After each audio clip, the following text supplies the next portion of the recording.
إن الحمد لله نحمده ونستعينه ونستغفره ونعوذ بالله من شرور أنفسنا وسيئات أعمالنا من يهدي الله فلا مضل له ومن يضلل فلا هادي له وأشهد أن لا إله إلا الله وحده لا شريك له وأشهد أن محمدا عبده ورسوله فإن أصدق الحديث كتاب الله وخير الهدي هدي محمد صلوات الله وسلام عليه وشر الأمور محدثاتها وكل محدثة بدعة وكل بدعة ضلالة وكل ضلالة في النار. Le mois du Ramadan, c'est un mois du repentir. Et tout le monde le sait, que l'homme, de par sa faiblesse, tombe dans le péché. Et cela est inéluctable. La boud min dhalik, amran hatman. C'est-à-dire que c'est une chose qui est obligatoire pour l'homme. Il est obligé de tomber dans le péché, l'homme. Et il est même indiqué dans un hadith authentique que si l'homme n'avait pas tombé dans le péché, Allah Azza wa Jal, subhanahu wa ta'ala, aurait créé d'autres hommes qui eux auraient tombé dans le péché et qui seraient repentis à Allah Azza wa Jal, qui auraient fait acte de repentir.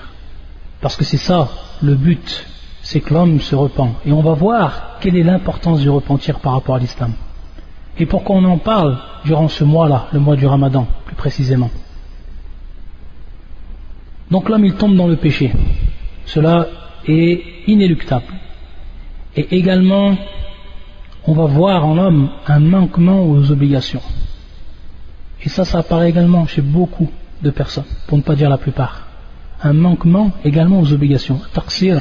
Mais alhamdulillah, de par cette religion qu'Allah Azza wa Jal a parachevé sur nous, de par la descente de son Coran et de par la sunna de son prophète salawatullah wa salamun alayhi, on sait qu'Allah il a ouvert les portes, il nous a ouvert les portes de par sa miséricorde qui est immense.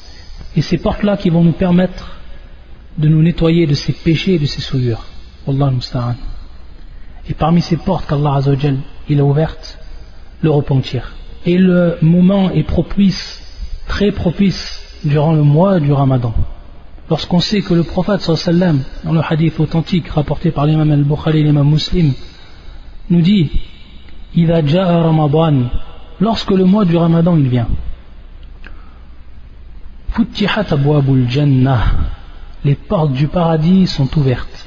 Et dans une autre version qui est rapportée, elle, par l'imam Muslim, Futtihat abwabur rahmah, les portes de la miséricorde sont ouvertes. Ces portes du paradis et ces portes de la miséricorde sont ouvertes durant le mois du Ramadan.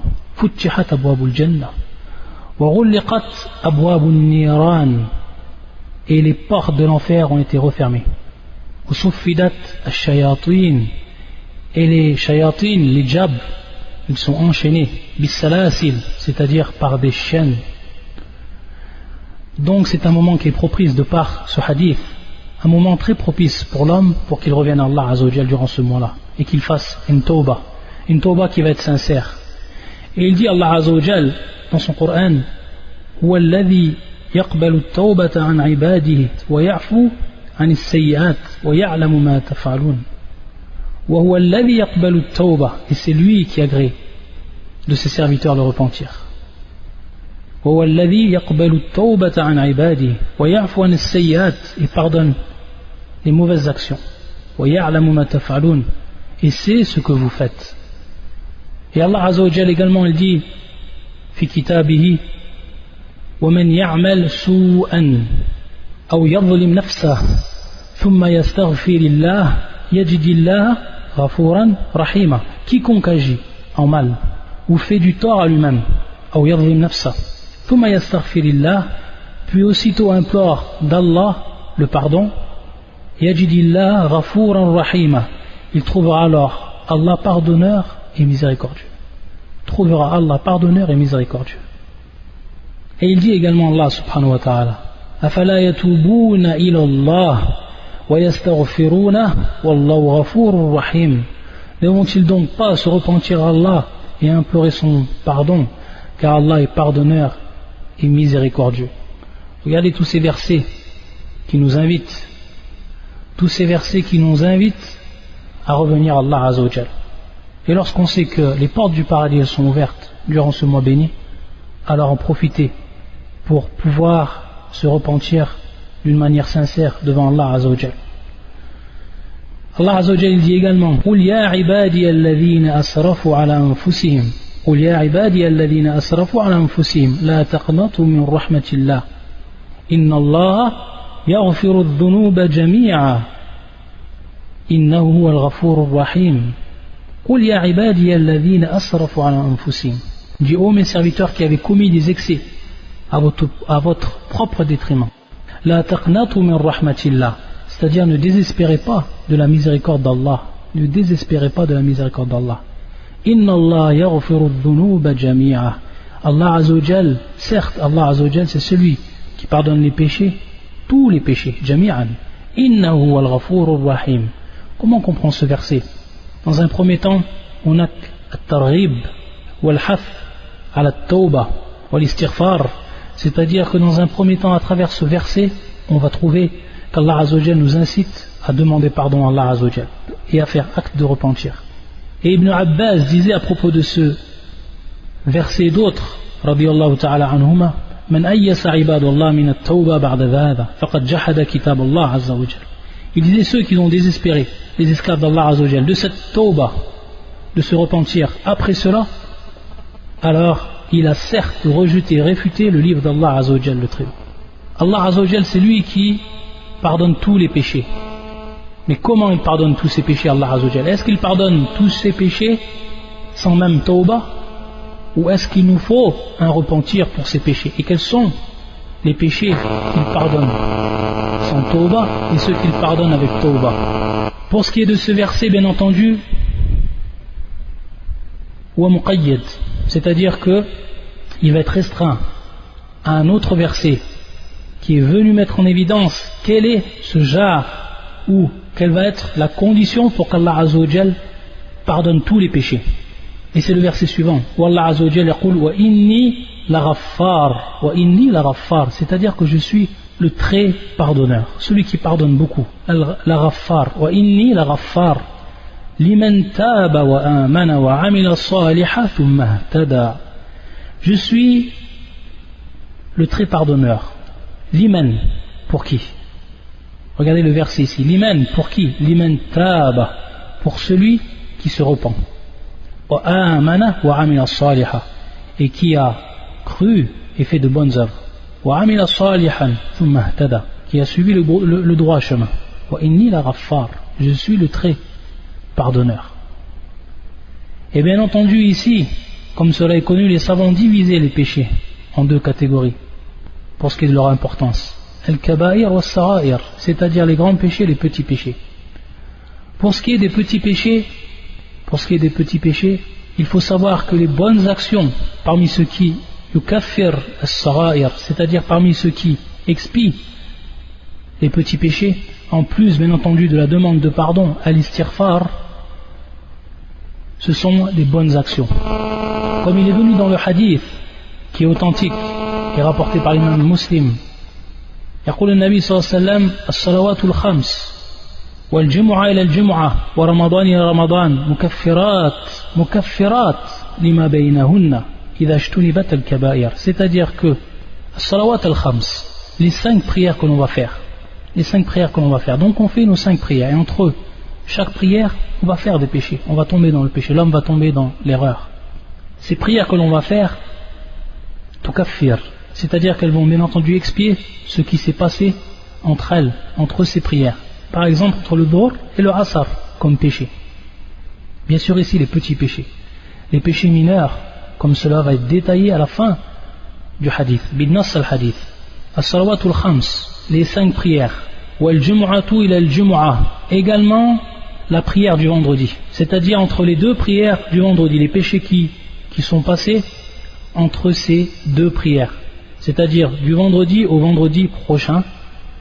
Allah Azza wa Jalla également, il va, de par l'acquittement et de par l'accomplissement de cette obligation, il va également pardonner les péchés, les petits péchés. Wa Ramadan ila Ramadan, et également ici, ce qui est cité dans le hadith, c'est le mois du Ramadan jusqu'au mois du Ramadan. C'est-à-dire ce mois-là et le mois qui est passé d'avant.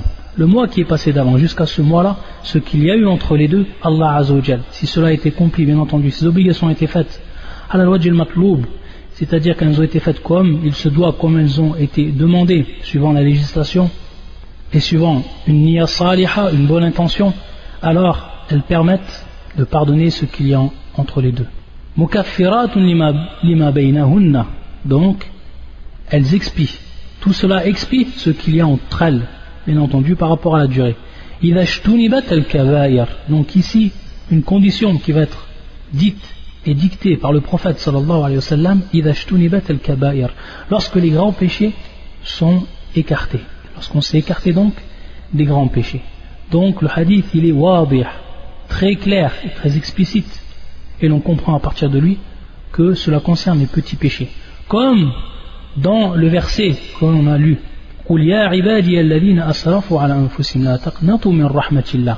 il va comprendre également ce verset les grands péchés, mais ici à condition, comme on l'a vu dans l'autre verset, pour celui donc qui a fait l'acte de repentir, pour celui qui a fait l'acte de repentir. Et ça concerne bien entendu, et c'est une condition ici pour ce qui est des grands péchés. Même si certains savants disent que il se peut que la personne, de par al-istighfar, c'est-à-dire la demande de pardon, qu'Allah Azza wa Jalla lui pardonne tous ses péchés. Tous ses péchés. Mais qui peut prétendre cela? Qui peut avancer cela? Sachant que dans le hadith, comme il est cité, et également dans les autres versets, comme on les a compris, c'est que pour ce qui est des grands péchés, pour le pardon, il faut le repentir. Déjà dans cette vie d'ici-bas, il faut le repentir. Et également par rapport à ce verset, il ne va pas rentrer dedans ce qui est du shirk, sinon également avec le repentir. C'est-à-dire que même le plus grand des péchés qui est l'associationnisme, il faut que la personne yatoub, c'est-à-dire qu'elle se repente si elle est tombée dans l'associationnisme, qu'il soit grand ou qu'il soit petit, c'est-à-dire majeur ou mineur. Allah Azza wa Jal accepte se repentir si durant sa vie il se repent vers lui subhanahu wa ta'ala sincèrement, et qu'ensuite bien entendu yuhsin islam, c'est-à-dire qu'il accomplit son islam comme il se doit. Taïb. Et ça concerne le polythéisme majeur et mineur également, c'est-à-dire que, et ça c'est l'avis de beaucoup de savants parmi les muhaqqiqin, comme Cheikh al-Islam ibn Taymiyyah, que celui qui tombe dans le polythéisme mineur et qui ne se repent pas, alors il ne rentre pas taht al-mashi'a, c'est-à-dire qu'il ne rentre pas sous la volonté d'Allah Azza wa Jal pour ce qui est de l'expiation des péchés. Comment on comprend cela? C'est-à-dire que automatiquement celui qui tombe dans le shirk al-asghar, polythéisme mineur, automatiquement il sera châtié et il ne rentre pas sous la volonté d'Allah Azza wa Jal. Qu'est-ce qu'on veut dire par mashi'a ici? C'est bien entendu cette parole connue, si Allah Azza wa Jal veut, il lui pardonne, et s'il veut, il le châtie. Ici non, s'il tombe dans le shirk, que ce soit le grand ou que ce soit le petit, il sera automatiquement châtié, sauf bien entendu à une seule condition, c'est ici at-tawbah, c'est-à-dire qu'il revienne de ce qu'il a fait. Et la preuve de cela, c'est la parole d'Allah Azza wa Jal, inna Allah la yaghfiru an yushraka bihi wa yaghfiru ma duna dhalika liman yasha. C'est-à-dire qu'Allah Azza wa Jal ne pardonne pas qu'on lui donne des associés, qu'on associe à lui quoi que ce soit. Et en dehors de cela, il pardonne à qui il veut, subhanahu wa ta'ala. Taïb, donc il est rentré ici dans ce verset-là, anwa' al-shirk, c'est-à-dire les catégories du shirk. Et bien entendu, al-shirk al-akbar ou al-asghar, on comprend à partir de là que si la personne tombe dans l'associationnisme mineur, alors il faut savoir qu'il ne sera pardonné qu'à une seule condition, c'est-à-dire al-tawbah, c'est-à-dire le repentir. Contrairement donc aux autres péchés, et on veut dire par là les grands péchés al-kabaïr, que si l'homme meurt sans tawbah, c'est-à-dire si l'homme meurt sans tawbah, alors de par ces grands péchés il sera bien entendu taht al-mashi'a, il sera sous la volonté d'Allah Azza wa Jal, et on veut dire par là soit Allah Azza wa Jal lui pardonnera sans même donc cette tawbah, s'il veut subhanahu wa ta'ala, de par sa miséricorde, ou il le châtiera, et Allah Azza wa Jal est bien plus savant de ses créatures. Et également, lorsqu'on parle donc de tawbah et lorsqu'on parle de ce mois du Ramadan, alors voici un hadith qui peut faire frémir, wallah al-musta'an. Un hadith qui peut faire peur lorsqu'on l'entend, et qui comprend bien entendu et qui est en relation avec ce qu'on est en train de citer. Un jour, le prophète sallallahu alayhi wa sallam, il est monté sur le minbar. Il est monté sur son minbar, le prophète sallallahu alayhi wa sallam. Ce hadith-là, il est rapporté par Ibn Khuzayma, ou l'imam Ahmed, ou al-Bayhaqi, min turuq, c'est-à-dire de plusieurs chaînes de transmission, an Abi Huraira. Et c'est un hadith qui est authentique. Et l'origine de ce hadith se trouve dans Sahih Muslim, de par fil ma'na, c'est-à-dire de par son sens. Un jour, le prophète sallallahu alayhi wa sallam, il est monté sur le minbar. Il a dit 3 fois Amin. Il a dit, le prophète sallallahu alayhi, Amin, Amin, Amin. Lorsque les compagnons ils ont entendu cela, on lui a demandé au prophète sallallahu alayhi wa sallam, Ya Rasulallah, innaka sa'at al-minbar. C'est-à-dire, ô envoyé d'Allah, tu es monté sur le minbar et tu as dit 3 fois Amin. C'est-à-dire, tu as dit Amin, Amin, wa Amin. Qu'est-ce qu'il a dit le prophète sallallahu alayhi wa sallam? Et écoutez bien cette parole. Écoutez bien ceux encore qui sont dans le péché durant ce mois du Ramadan. Regardez ce qu'il a dit le prophète sallallahu alayhi wa sallam. Inna Jibril alayhi salam atani faqal.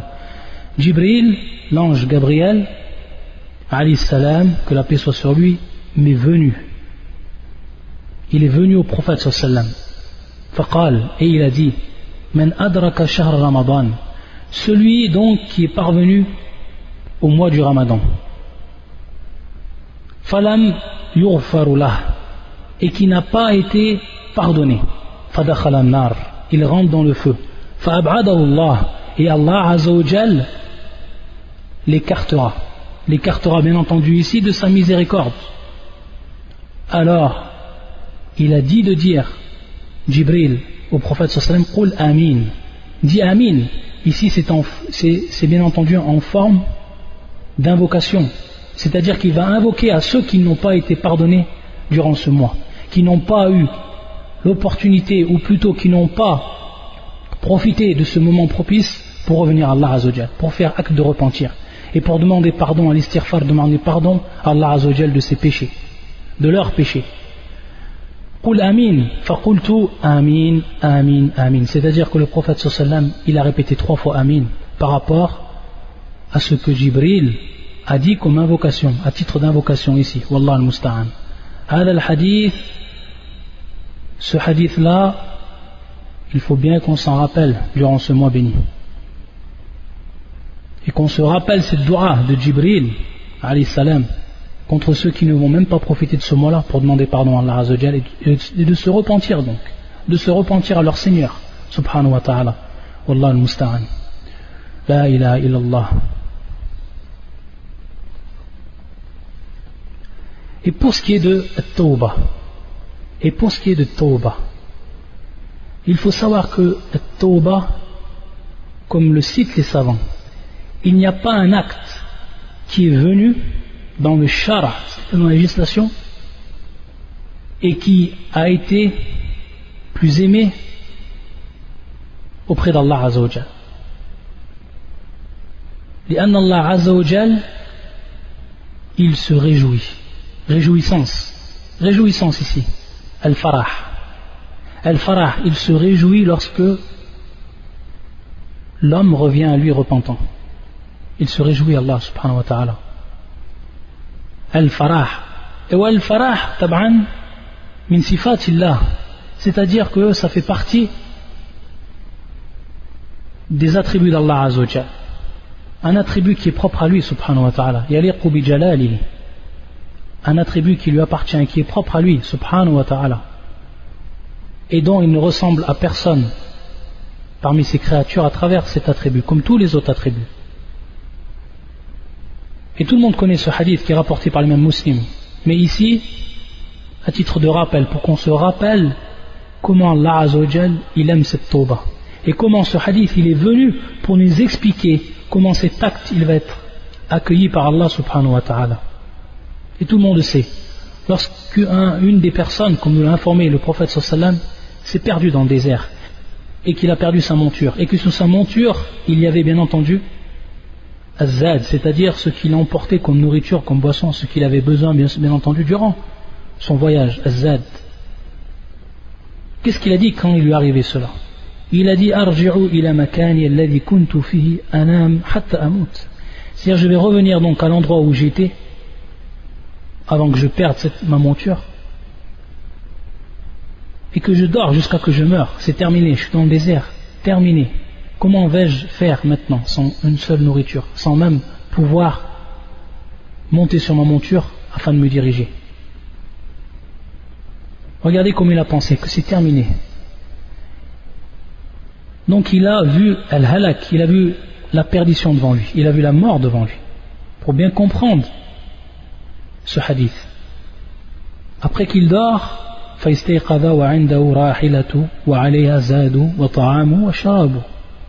lorsqu'il s'est réveillé, alors qu'il croyait que c'était fini pour lui, il va voir devant lui sa monture.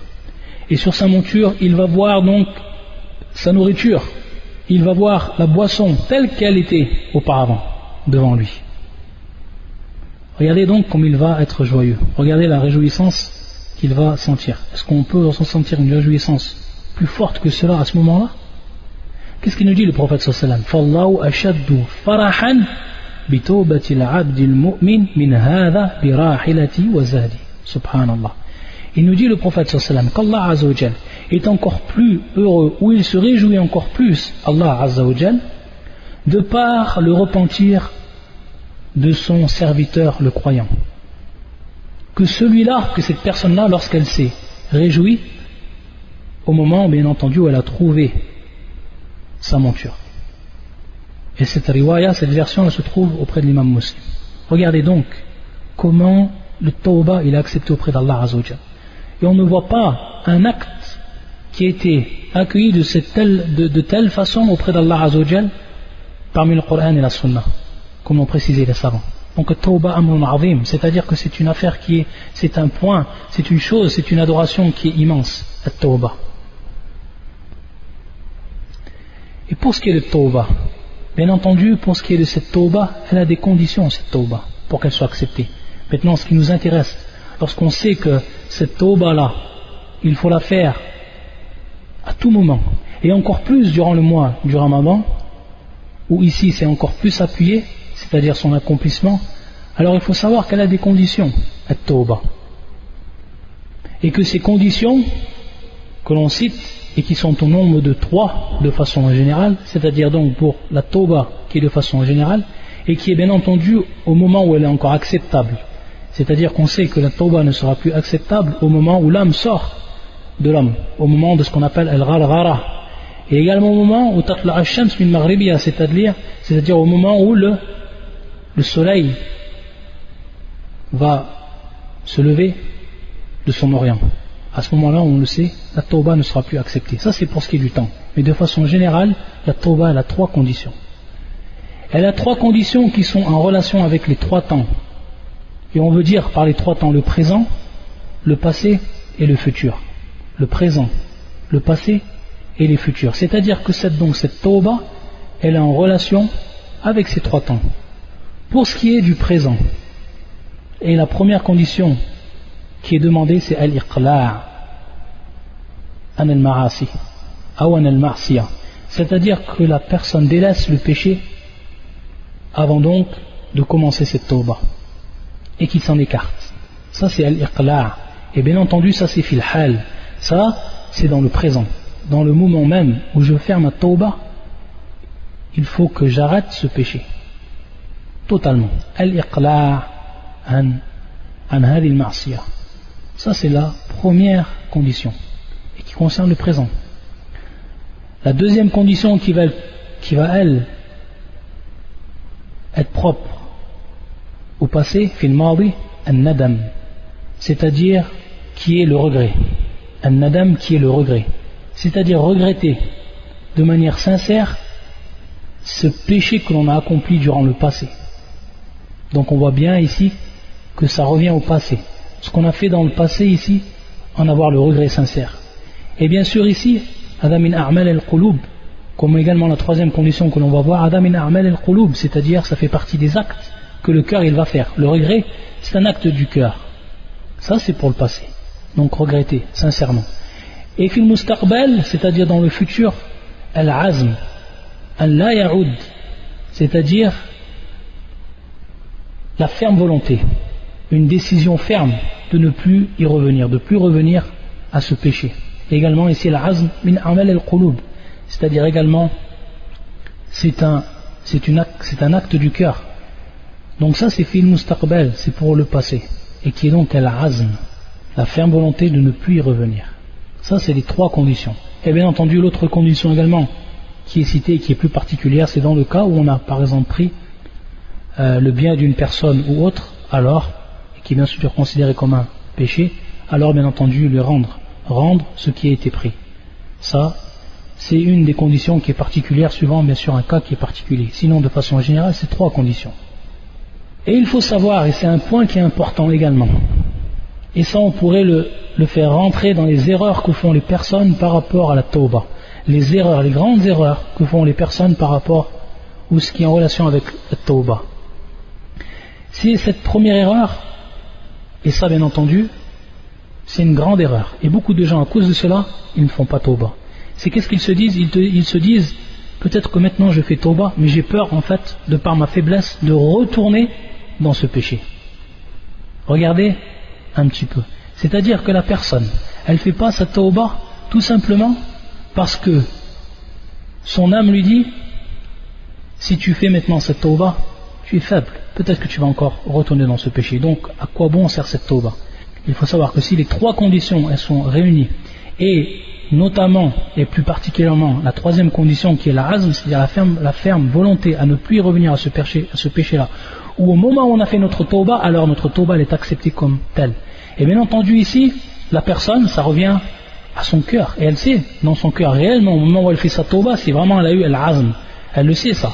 Et si après cela, après qu'elle a eu donc al-azm, la ferme volonté, et qu'elle retombe dans le péché, dans ce même péché, ou qu'elle retombe dans les péchés de façon générale, on va revenir pour ce qui est de tawbatu al-am ou al-khas, si elle revient à ce péché ou ces péchés, après qu'elle a eu sa tauba qui était acceptée, c'est-à-dire les trois conditions ont été remplies et comme telles, alors il faut savoir que cela n'a pas d'influence à sa première tauba, si c'était la première par exemple, et qu'elle est acceptée auprès d'Allah Azzawajal. Mais que maintenant, du fait qu'il est retombé dans le péché, il a besoin de refaire une autre tauba, c'est-à-dire de revenir. Et bien entendu, une nouvelle fois, d'être ferme dans sa volonté. Et s'il retombe encore une autre fois après, je dis bien, en ayant été ferme dans sa volonté, alors cette deuxième tauba sera également acceptée. Et même si cela c'est une centaine de fois, à chaque fois la tauba elle sera acceptée. Si les conditions sont remplies. Et bien entendu, si bien entendu la personne fait tauba, et déjà avec sa niya, elle n'a pas la azm, c'est-à-dire qu'elle sait déjà ou elle veut déjà retomber dans le péché, c'est-à-dire de par sa volonté elle veut retomber dans le péché, bien entendu, elle n'aura pas ici accompli et répondu à la troisième condition. Donc la chose est claire, mais pour celle qui a répondu à ces conditions, et particulièrement la troisième, et qui est retombée dans ce péché, cette tauba elle est acceptée par Allah Azzawajal, et ainsi de suite. Ça donc c'est une première erreur que la personne fait pour ce qui est du tauba, et particulièrement également dans ce mois du Ramadan, dans ce mois béni, où les portes de la miséricorde sont ouvertes et les portes du paradis sont ouvertes. Également une erreur qui est faite, et une erreur qui est importante, c'est ta'jil at-tawba, c'est-à-dire toujours remettre la tawba et le repentir à plus tard, c'est-à-dire le retarder. Également ça c'est une grosse erreur. Et bien souvent ça vient de ce que la personne croit qu'elle va mourir bien plus tard. Al-amal, c'est-à-dire qu'elle a encore l'espoir qu'elle va vivre longtemps. Qui c'est qui t'a dit que demain tu ne vas pas mourir? Qui t'a fait prendre connaissance de la date de ta mort? Personne. Personne. Adam min al-ghaib. Ça fait partie de l'invisible. Personne ne peut savoir quand il va mourir ou où il va mourir. Donc également une des grandes erreurs qui est faite par l'arabe et qui est ta'jil at-tawba, c'est-à-dire remettre le repentir et le retarder. Également une grande erreur qui est faite chez ceux qui veulent la tawba, ceux qui pratiquent, qui font acte de repentir, c'est ce qu'on appelle al-ghaflatu an at-tawba. Mimma la ya'lamu al-'abd min dhunubihi. C'est que dans certains cas, et ça c'est grave également, c'est que dans certains cas, la personne, elle fait des péchés, soit des péchés qui sont dissimulés, ou soit elle fait des péchés dont l'homme l'ignore. C'est-à-dire qu'elle fait des péchés dont elle ignore que ces péchés sont des péchés. Que ces péchés sont des péchés, considérés comme des péchés. La personne, elle l'ignore. Donc comment elle va faire tauba d'un tel péché? Et également, comment elle va faire tauba d'un péché qui est dissimulé, c'est-à-dire qu'elle ne voit pas et qu'elle ne ressent pas, et pourtant c'est bel et bien un péché. Et ici, la seule condition pour que cela soit, bien entendu, effacé et accepté, c'est ce qu'on appelle donc at-tawbatu amma, c'est-à-dire une tauba qui va être générale. Et maintenant, on va voir qu'il y a deux sortes de tauba. C'est-à-dire la tauba, le repentir qui est général. C'est-à-dire que la personne, elle fait un tauba de tous ses péchés. Qu'elle fait un tauba de tous ses péchés. La personne, elle a plusieurs péchés. Elle décide de faire un tauba de tous ces péchés-là. Ça, c'est taubatun amma. Et bien entendu, par rapport à ça, si la tauba, elle est acceptée et si elle est faite comme il se doit, alors tous les péchés seront effacés. Et Allah Azza wa Jal va accepter cette tauba comme telle. Mais il y a également, et donc c'est ici qu'elle a son rôle, cette tauba. C'est-à-dire qu'elle va non seulement nous pardonner les péchés qui sont dissimulés, mais également les péchés qui sont ignorés. Et on va revenir à un hadith du prophète sallallahu alayhi wa sallam, et qui est également une invocation. Une invocation que l'on va maintenant apprendre tout le monde, tellement elle est importante cette invocation, que tout le monde va apprendre, qu'on va l'écrire en arabe, en phonétique s'il le faut, et également en français sa traduction, pour qu'on l'apprenne et qu'on la sache cette doua, tellement elle est importante. Pour ce qui est donc de la deuxième tauba, c'est celle qui est khassa, taubatun khassa, celle qui est particulière. Et on veut dire par là, celle qui est particulière, c'est la personne a plusieurs péchés, mais elle fait la tauba par rapport à un péché, c'est-à-dire qu'elle veut arrêter ce péché-là, qui est particulier. Et donc elle fait un tauba par rapport à ce péché. Ça, c'est ce qu'on appelle taubatun khassa. Donc, bien entendu, si la personne fait tauba par rapport à ce péché sera pardonné. Et ce repentir sera accepté par rapport à ce péché. Par rapport à ce péché, il sera accepté, bien entendu. Mais les autres péchés restent comme tels. Taïb. Donc ça, c'est at-tawbatul khassa, celle qui est particulière. Donc différence entre celle qui est am et celle qui est particulière. Et celle qui est particulière et qui va être faite par l'abd, bien entendu ici, il ne va pas rentrer, il ne va pas pardonner les péchés qui sont dissimulés, ou ceux dont l'homme ignore que ce sont des péchés, qui sont comme tels. Et ici, un hadith qui nous concerne et qui est très important.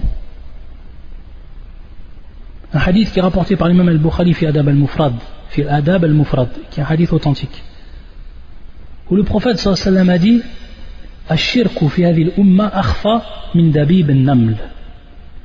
Il a dit, le prophète sallallahu alayhi wa sallam, l'associationnisme, et qui fait bien entendu, l'associationnisme fait partie des péchés, il est considéré comme un péché. Lorsque on dit al-kabaïr, les grands péchés, bien entendu, ça c'est un istilah, c'est-à-dire c'est une convention que l'on dit pour différencier ce qui est des grands péchés et qui rentrent donc tart al-mashia, qui rentrent donc sous la volonté d'Allah. S'il veut, il pardonne, s'il veut, il ne pardonne pas pour celui qui n'a pas fait repentir, contrairement au shirk. Mais le shirk, kadjins, c'est-à-dire comme nature, c'est un péché, considéré comme un péché, le plus grand des péchés. Ash-shirku fi hadhihi al-umma akhfa min dabib an-naml. C'est-à-dire, le prophète sallallahu alayhi wa sallam nous informe que l'associationnisme dans cette communauté est encore plus dissimulé. Il fait une comparaison ici. Lorsqu'on voit une fourmi, cette fourmi elle marche, cette fourmi lorsqu'elle marche sur ses pattes, il y a un bruit qui va en sortir automatiquement.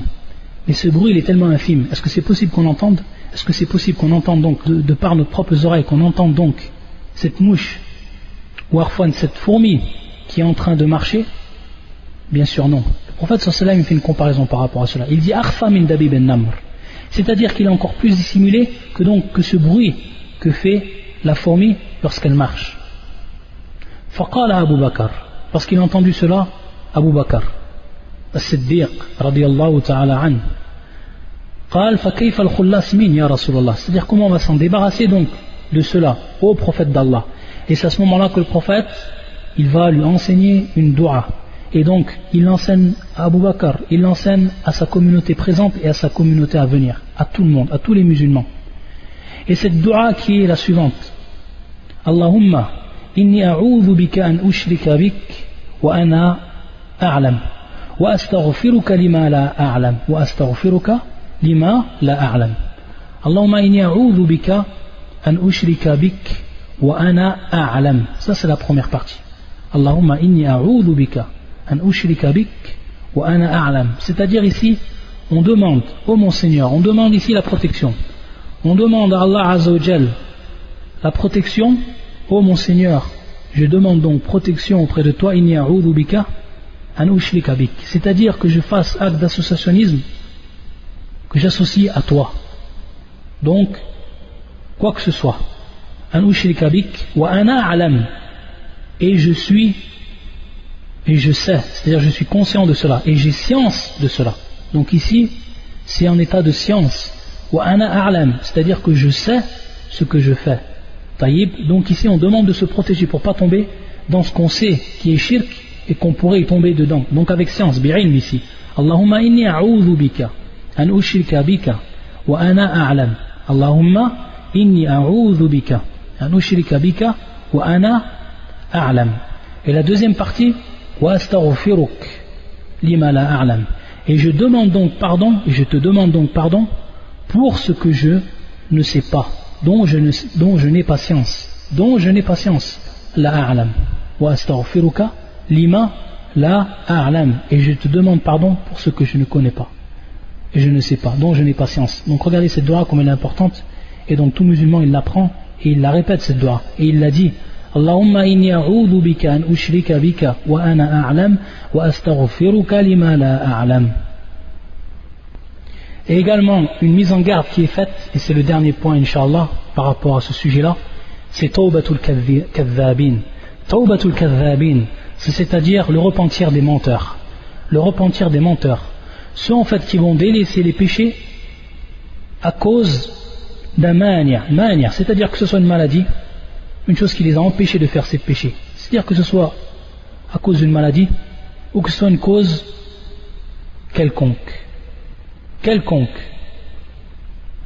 Ou alors également de peur ou dans l'espoir d'une place d'honneur. C'est-à-dire la personne a peur de perdre sa place, une bonne place qu'elle a, alors elle délaisse le péché. Ou alors au contraire elle veut atteindre une place dans la société ou autre, et donc elle délaisse également ses péchés dans ce but-là. Et si bien entendu, et elle va considérer ça comme tawbah. Et si ensuite l'occasion lui revient donc de refaire ses péchés, que la maladie cesse, se dissipe, qu'il soit guéri, ou que cette impossibilité devienne possibilité, alors on le voit qui revient directement à ce péché. Ça c'est Tawbatul Kadhabin.